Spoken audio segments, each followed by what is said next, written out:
pagpupunla sa dry, linisin po nating maigi yung ating pagpupunlaan, tanggalin po yung mga basura at mga damo. Pag malinis na po yung ating pagpupunlaan, maghalo ng isang part ng organic fertilizer, isang part ng garden soil at isang part ng ipa. Haluin po ito ng maigi at isasabog po ito doon sa ating pagpupunlaan. Ang kapal lang po na gagawin nating soil media doon sa lupa ay kasing kapal lang po ng kalingkingan. Isasabog po natin ang pantay ito sa ating punlaan. Then magtimpla po ng bioenzyme, 2 takip ng bioenzyme per 16 liters of water at yun po i-spray natin yung ating kinalat na soil media. Ang purpose po nito ay para hindi po magdikit-dikit yung ating soil media at pagka binunot po natin ay madali pong matanggal ang putik. Then isasabog na po natin itong ating pre-germinated na seeds na Jasmine 479 breeder seeds po ito.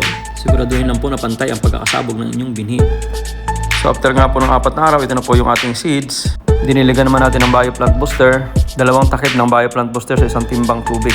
Kung malakihan po ang pagpupunla, pwede pong gawing spray naman po ito, 2 takip ng bioplant booster sa isang 16 liters ng tubig. Pagdating po ng 8 days ay pwede pong ulitin ang pag-spray ng bioplant booster, ganito rin po ang timpla. After po ng 12 to 14 days ay pwede na po itong bunutin at pwede na pong itanim. Matipid, madaling gawin at healthy po ang seedling sa ganitong sistema. Para dun po sa mga farmers na gustong gawin ito, pwede po kayo mag-follow sa ating page Noel Agri TV. Salamat po sa pag-share na itong ating video na to.